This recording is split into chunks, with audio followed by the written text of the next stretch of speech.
السلام علیکم ګډ مارنینګ سحر په خیر نن زما د سایکل ټور دی دا ولوګ فرا وګورئ نو راځئ چې سٹارټ وکړو وس تقریبا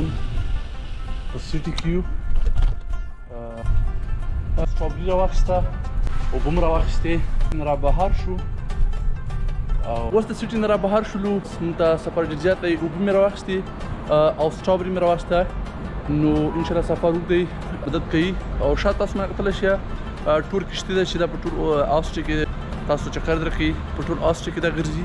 او د ټکټ تقریبا ټکټ چې دا 80 یورو ده او څلور لورې خارو باندې ګرځي نو ما ټرای نه کړی انشاءالله ټرای به کوو او اوس به ګورو مخکې اوس چې دی ټایم چې دی تقریبا 3 بجې او 20 منټه دي او انشاءالله تعالی مخکې به مو چې څومره سفر نو ما سره اوسئ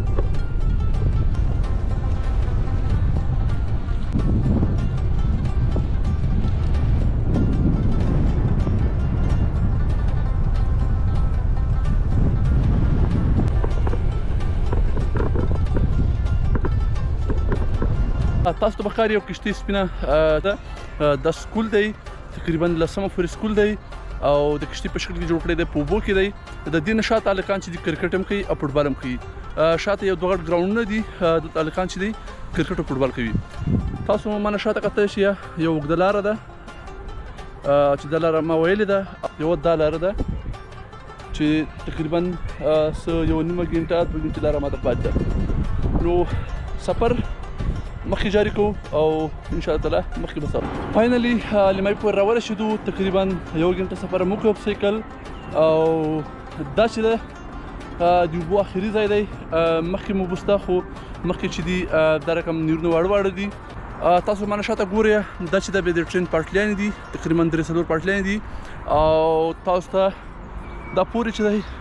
یو غر دی چې د پاسه یو هوټل دی انشاءالله تعالی که ټایم سره ملاو شو هغه هوټل ته به مخکې ځو ولې چې دا هوټل ډېر زیات اوچت دی په سایکل کېږي خو تقریبا چې هلته وخځېږم ولې چې ځای جګ دی او ما سره ټایم کم دی تقریبا اوس 4:30-5 بجې دي او چې هغه ته خېږي تقریبا 8 بجې کېږي نو راباندې شپه کېږي د دې لپاره ولوګ بیا نه جوړېږي مخکې خیر اوس به مخکې ځو نور ځایونه هم دي چې هغه هم تاسو سره شریکوم نو انشاءالله تعالی ځای ډېر ځای تاسو کتلی شئ ډېر ښکلی ځای دی او دلته چې یو کور دی که تاسو کتلی شئ وړې وړې کشتیګانې دي موټر کېږدي نو انشاءالله تعالی مخکې به ځو مخکې به ګورو چې مخکې څه دي نو راځئ چې مخکې لاړ شو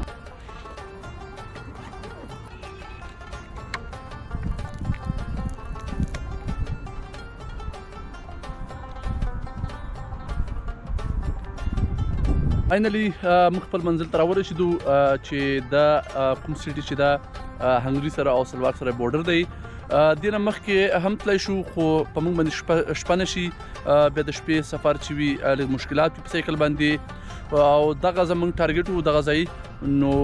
موږ خپل ځای ته راورسېدو تاسو ګورئ دا اوبه دا پورې کشتیګانې چې دي دا کشتیګانې چې دي دا یو د هنګري ده او یو د سلواک ده په دې باندې جنډې لګېدلې دي دا د هغه کنټري دي دې نه چې تقریبا 1 ګنټه د 20 منټه چې موټر کې لاړ شي نو هلته د هنګري او د سلواک بارډر دی او دغه ځای پورې زه راغلم تقریبا اوس 6 بجې دي او ستاسو دپاره زما ټور نن دپاره دغه ځای پورې وو نو انشاءالله دا رقم به ستاسو ته هره ورځ دا رقم بلاګ راځي دوستانو مه هېروئ سبسکرایب ضرور وکړئ